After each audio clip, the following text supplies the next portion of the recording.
Mantap, Bos.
Assalamualaikum, semangat pagi semua teman-teman. Sebelumnya kita salam hormat dulu buat semua keluarga di rumah. Semoga sehat selalu, bahagia lahir dan batin. Nah, oke teman-teman, di video kali ini kita berbagi pengalaman, yaitu berbagi cerita tentang badak yang kita cleaning sekarang.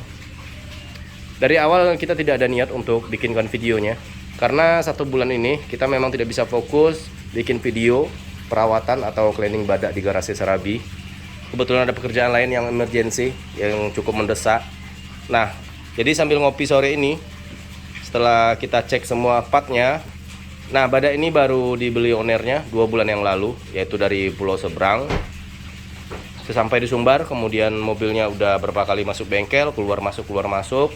Nah, terakhir ownernya telepon kita dan mampir di garasi Serabi, kita suruh tinggal mobilnya dan coba kita bantu cek. Nah, ternyata mobil ini sungguh banyak dosanya atau sungguh banyak PR-nya. Nah, pertama datang di saat kita cek ruang mesinnya, itu udah kelihatan aja kalau mobil ini sangat tidak terawat. Dalam arti kata, mulai dari cover mesinnya tidak ada, cover downpipe-nya tidak ada, dan banyak kabel yang udah terkelupas.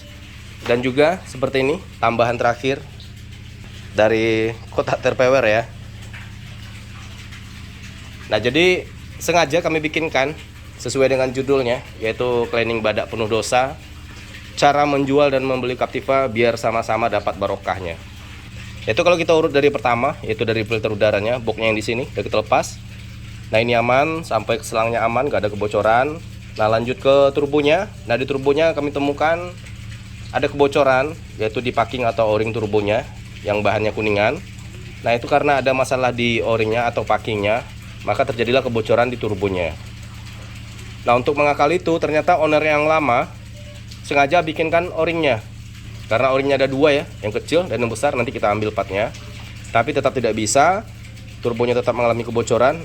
Nah, ownernya inisiatif kasih lem dengan bermaksud untuk menambal kebocoran tadi. Ternyata tidak bisa, tetap bocor. Nah, ini kasus yang di turbo, cuma alhamdulillah gatriknya aman, tidak oblak. Nah, kemudian lanjut ke selang dan piping turbo. Nah, untuk selang dan piping turbonya yaitu di Kleman, masalah di Kleman. Kleman untuk selangnya yaitu Kleman murahan yang harganya 5.000. Jadi keleman itu tidak bisa kita eratkan dengan maksimal. Nah, otomatis ada kebocoran di keleman selang turbonya. Nah, lanjut kita ke elbownya, elbow throttle-nya. Nah, kemarin waktu kita lepas, yaitu yang elbow throttle-nya yang ban plastik, itu kita lepas kemarin tanpa melepas kunciannya. Jadi kita tarik aja, elbownya langsung lepas. Nah, berarti kunciannya sudah tidak sempurna. Nah, lanjut ke intake-nya, yaitu masalah di baut intake-nya dan bushing tuas aktuatornya. Nah, untuk di kasus baut intake-nya, mungkin waktu pengerjaan ada baut yang hilang, 1 atau 2. Nah, dipasangkan baut persamaan, yaitu dengan ukuran yang sama, yaitu dratnya 12, dia kepala 13. Ternyata salah mengukur panjang bautnya. Nah, jadi otomatis intake-nya tidak bisa rapat ke dekselnya. Maka terjadilah kebocoran di sekeliling intake-nya, yaitu khususnya di bagian tengah, atas, dan bawah. Nah, untuk di bagian tuas aktuatornya, yaitu ada kebocoran karena koin intake-nya sudah dilepas. Nah, harusnya di saat pelepasan koinnya, nah itu nanti lubangnya ditutup sama lem plastik. Terserah teman-teman boleh tutup sama apa aja. Intinya jangan ada angin yang keluar masuk di sana. Nah, itu masalah di intake-nya. Nah, lanjut ke atas intake-nya, masalah di map sensornya, yaitu map sensornya patah, tapi tetap dipaksakan untuk dipasang, yaitu dengan cara dilem. Nah, kemarin kami telepon ownernya, kata ownernya dia yang matahkan. Tapi kalau menurut kami, ini bukan ownernya yang matahkan, karena waktu pemasangan awal itu map sensornya dilemkan.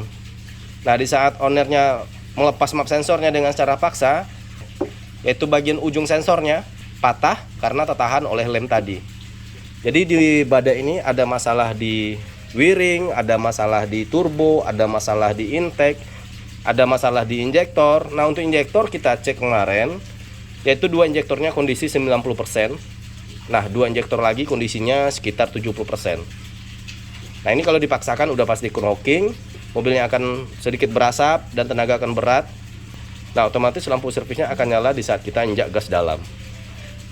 Nah, untuk mengelabui semua ini, untuk menyembunyikan semua dosanya ini, nah yang lebih parahnya, agar tidak ketahuan, yaitu lampu engine-nya ditutup. Jadi seolah-olah mobil ini tidak ada dosanya. Nah, ini tanda kalau mobil sering keluar masuk bengkel.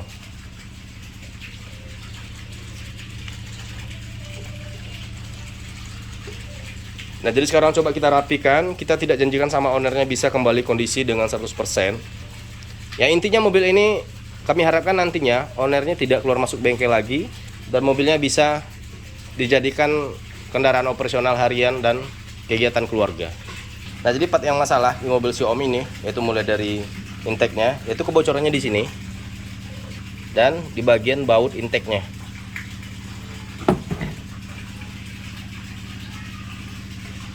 Nah, ini udah kita bersihkan. Nah, lanjut masalah di selang elbow throttle-nya yang di sini. Nah, harusnya untuk melepas selang elbow kita harus melepas kunciannya. Nah, sementara kemarin di saat kita melepasnya itu tinggal tarik aja tanpa melepas kunciannya. Bisa jadi kuncinya udah oblak atau tahanan kunciannya yang udah oblak yang ada di throttle, yang bagian sininya. Nah, ini kelihatan bekas pahatan, udah gores. Nah, jadi buat teman-teman yang mau melepas elbow throttle-nya, yang dipahat itu bukan throttle-nya, yang dipahat itu bagian pengunciannya, yaitu yang di sini. Nah, 1, 2, nah di sekelilingnya ada bagian cowakannya di sini. Nah, itu yang kita pahat dengan obeng minus. Jadi bukan throttle-nya. Nah, ini tadi ketriknya aman. Cuma, nah tapi tadi ini tidak bisa diputar. Sekarang udah lancar. Nah, lanjut masalah di, nah baut yang ini, yang 2 ini harus kita bikinkan lubang baut yang baru.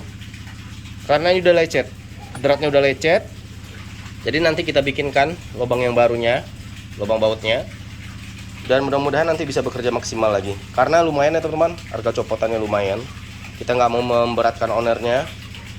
Nah, ini injektornya, 2 injektor boleh dikatakan layak pakai, dan 2 injektornya kita sarankan ganti CV aja. Karena kita cek nozzle-nya masih bagus, masih ori bawaan mobilnya. Nah, keempat injektornya masih ori bawaan mobilnya. Cuma valve isi dalaman injektornya udah pernah diganti. Jadi di injektornya yang ori cuma batang dan nozzle-nya aja. Untuk valve-nya udah pernah diganti. Nah, ini map sensornya udah patah. Nah ini kalau masalah map sensornya, itu nanti input datanya ke ECU tidak sinkron dan hasilnya amburadul. ECU tidak pernah tahu berapa tekanan yang ada di dalam intake-nya. Nah jadi nanti di saat RPM sekian, di saat mobil melaju dengan kecepatan sekian dan airflow memberikan laporan ke ECU, tetapi laporan airflow tidak sinkron dengan laporan map sensornya. Nah ECU-nya jadi bingung, nggak tahu mobil ini mau dikasih solar berapa. Nah efeknya nanti mulai dari bahan bakar boros, mobil tidak bertenaga, mobil berasap. Nah untuk kasus yang 4 seperti ini, itu nanti DTC-nya mulai dari injektor, boost turbo, map sensor, airflow. Nah tapi nanti yang sering muncul DTC-nya yaitu boost turbonya. Karena ada kebocoran di intake, ada kebocoran di turbonya, dan ada kebocoran di kleman turbonya. Nah jadi saran kami buat teman-teman owner badak yang mau menjual badaknya, yang berniat untuk melepas atau menjual ke owner yang baru, sebagusnya di saat kita melepas unitnya atau menjual mobilnya, kita sampaikan apa adanya. Jadi nggak usah ditutupi apa kekurangan mobilnya, apa yang rusak. Selagi owner yang baru bisa menerima dengan kekurangannya, berarti segitulah harga mobilnya. Jadi jangan berharap menutupi semua kasus mobilnya dengan diakali, dengan tujuan mendapatkan harga yang tinggi.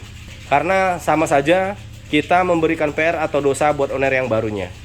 Nah oke, kalau seandainya owner yang baru tadi sedikit banyaknya mengerti tentang badak atau mempunyai bengkel yang rekomen, nah mungkin bagi mereka itu hal yang wajar. Nah kasihan buat teman-teman kita yang tinggal di daerah, yang tidak punya bengkel, yang tidak punya apart, yang tidak punya rekomen apapun, apalagi masih awam, dan ternyata badaknya yang lebih banyak menyita waktunya. Nah jadi biar sama-sama berkah, kita jual mobil apa adanya. Kalau memang rusak, bilang rusak. Kalau mobilnya kurang maksimal, bilang kurang maksimal. Kalau injektornya ada masalah, bilang aja masalah. Tidak apa-apa, disampaikan sejujurnya kepada owner yang barunya. Kalau mobilnya belum terjual, berarti itu bukan jodohnya. Jadi kita sama-sama barokah. Yang menjual dapat berkah, dan yang memakainya juga barokah. Nah kita lanjutkan cuci mesinnya. Kita bersihkan dulu semua debu atau oli yang ada berceceran di ruang mesinnya. Nah nanti setelah semua bersih baru kita pasangkan. Jadi untuk video ini kita tidak membahas bongkar pasangnya, yaitu nanti kita lihatkan aja pemasangannya sampai mobil ini di starter untuk menyalakan mesinnya. Inti maksud video kami ini yaitu memberi saran atau menyampaikan buat teman-teman owner badak yang mau menjual badaknya, jangan menutupi dosa-dosa badaknya dengan harapan badaknya terjual dengan harga tinggi. Nah oke teman-teman, kita lanjutkan. Kita bersihkan ruang mesinnya. Lanjut kita bersihkan partnya. Nah ini kita bersihkan tadi. Berarti part yang belum kita bersihkan, downpipe, intercooler udah. Nah itu intercoolernya. Lagi kita jemur.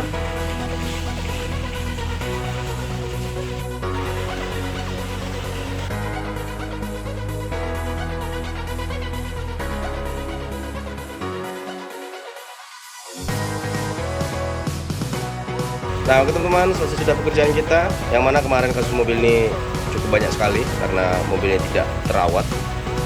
Jadi ada beberapa part yang kita ganti, seperti solenoid vakum turbo, solenoidnya EGR, kemudian elbow throttle, kemudian valve injector ada yang kita ganti 2 buah. Kemudian kita bersihkan semua jalur bahan bakarnya. Nah, alhamdulillah semua pekerjaan berjalan lancar, semua kasusnya hilang, terselesaikan. Hari ini coba kita running mobilnya, karena kemarin menurut pengakuan ownernya, di saat tanjakan, ownernya berhenti dulu pas di tengah tanjakannya. Jadi matikan mesin mobilnya dulu, kemudian dinginkan 15 menit. Nah baru mobil ini kembali bertenaga. Karena itu kemarin masalahnya ada di jalur bahan bakar dan jalur turbonya. Nah sekarang semua udah kita maksimalkan, meskipun sesuai dengan janji kita kemarin kepada ownernya, meskipun kita tidak bisa maksimalkan 100%, alhamdulillah mobil ini udah normal, layaknya sesuai dengan umurnya. Ini Captiva diesel tahun 2011. Nah mudah-mudahan ownernya senang. Kita coba running mobilnya di kawasan perkebunan ini. Nah sekarang kita hidupkan mesinnya, karena nggak ada yang bantuin, kita langsung hidupkan sendiri. On kontak. Nah kemarin mobil ini kalau saat kita menghidupkan mesinnya itu startnya panjang, ada yang sampai 2 kali. Nah sekarang udah kembali normal, dengan sedikit sentuhan aja mesinnya udah menyala. Nah untuk RPM juga kemarin, mobil ini RPM-nya 1200. Nah, coba kita starter.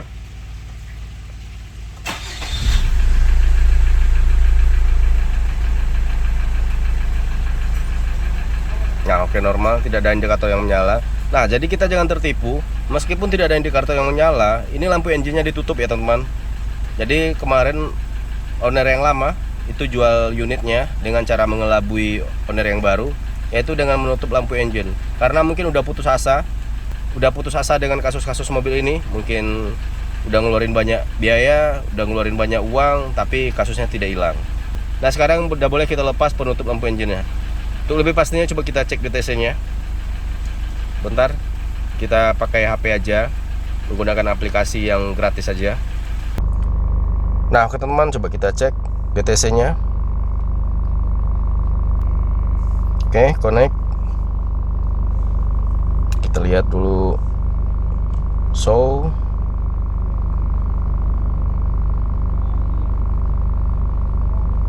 No fault.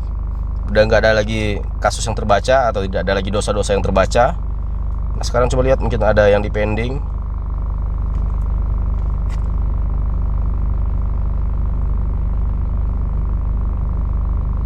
Nah, oke. Nah, berarti semua udah normal.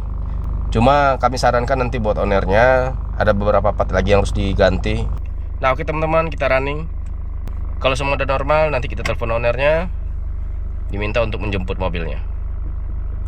Let's go.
Nah, oke teman-teman, sudah pekerjaan kita. Alhamdulillah sudah selesai. Jadi pekerjaan kita dari kemarin di mobil ini, kembali kita rapikan wiringnya, kemudian kita repair turbonya, kemudian kita perbaiki jalur vakumnya. Ada beberapa selang yang bocor, kemudian jalur bahan bakarnya mulai dari injektor, full rail, supply pump sampai ke tangki udah kita bereskan. Nah, mobil ini udah kembali bertenaga seperti badak yang seharusnya. Nah, cuma ada beberapa PR buat ownernya, yaitu tidak berhubungan dengan mesinnya, seperti puli damper, gantungan mesin, depan belakang. Nah, mudah-mudahan ownernya senang. Nah, yang pastinya kita harapkan jangan keluar masuk bengkel lagi. Nah, sekali lagi pesan kita di sini, buat owner yang mau menjual unitnya, jangan sembunyikan dosa-dosa unitnya, jangan sembunyikan dosa-dosa badaknya. Kalau memang ada masalah, sampaikan aja sejujurnya kepada calon owner yang barunya kalau mobilnya tidak maksimal. Mari kita sama-sama mencari berkahnya, karena keuntungan yang kita dapat dari cara berbohong, nah itu sama dengan seperti virus yang akan menggerogoti semua keuanganmu. Jadi mari kita sama-sama mencari barokahnya, hati senang, keluarga bahagia. Nah, oke teman-teman, sekian dulu video kita kali ini, mudah-mudahan bermanfaat. Mohon maaf jika ada salah kata, salah bahasa, mungkin cara penyampainya atau bahasa mekanikal yang tidak sesuai, harus dimaklumi. Sampai jumpa di video kita berikutnya, perawatan badak di rumah. Salam hormat buat keluarga, salam mudahnya merawat Captiva.